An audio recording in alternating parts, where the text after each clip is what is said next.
Alright, on today's episode of It's Okay Daddy Can Fix It, I'm going to be installing a trailer wiring harness, this guy right here, on my old pickup truck.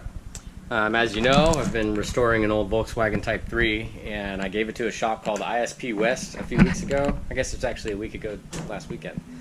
And they're going to be doing a big amount of the restoration of the stuff that I can't do, the paint work, the body work, stuff like that. I'm going to do the mechanical things myself. But when I dropped it off, they told me that by the end of February I should probably be able to pick up the pan, which is the lower half of the car. It's basically a rolling skateboard. And I can work on the pan, doing the suspension, the engine, things like that, while they do the body work. And then I'm going to have to bring that pan back to them.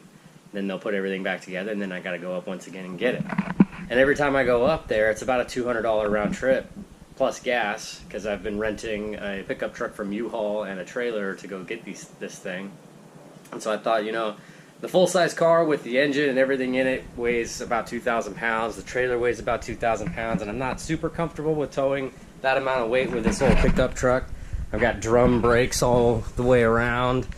And I've never towed anything with it before, so it's really just not something I wanted to take on. But when I'm going to pick up a little skateboard that probably weighs 800 or 900 pounds, I would be more inclined to go ahead and take that on. So I decided to save myself a few $100s and get a little trailer wiring harness to wire up the truck so that I can tow one of those U-Haul trailers and save myself a bit of money on these shorter, lighter weight trips. Truck used to have a wiring harness, but years ago we had some electrical problems where something was drawing from the battery, and we ripped out pretty much everything that wasn't required to keep the truck running or operating normally, and that included the trailer wiring. And so we did isolate the problem, and now the truck works fine, but it has no wiring harness to speak of. And so now, today, I'm going to change that. The wiring kit that I'm using today is one that draws power from the battery directly. On this old truck, I didn't want to put any strain on the taillight system because it just isn't designed to be able to do that. Back then, trucks were designed to handle exactly what they were designed to handle, and that's it.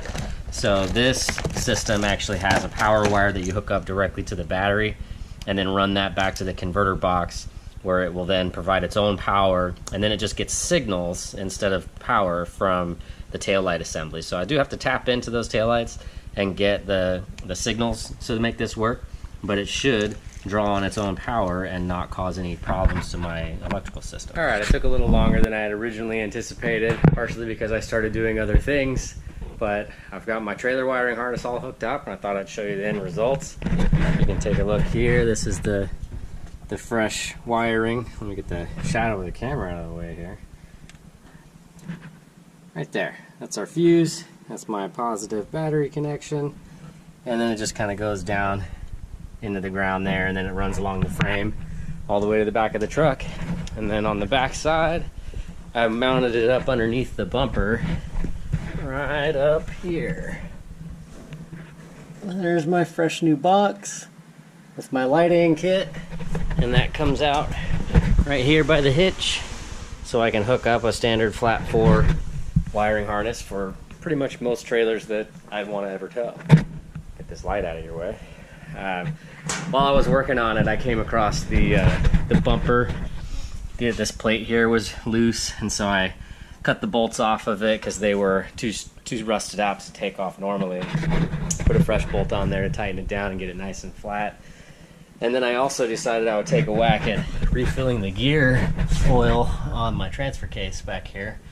And yeah, that worked out. It took a long time, but I drained it all out of there, put fresh oil in there, and we're done. So hopefully I won't have to do much else to this truck in the near future. However, next weekend, spoiler alert, I ordered a set of anti-rattle kits for the windows so I can get these trim pieces all pulled out and freshened up and put new ones in, and hopefully it'll make it a bit of a quieter ride for my 200-mile round trips I'm going to be making to Long Beach with it. So it's kind of my little treat to me, and hopefully I'll show you a little bit of that next weekend.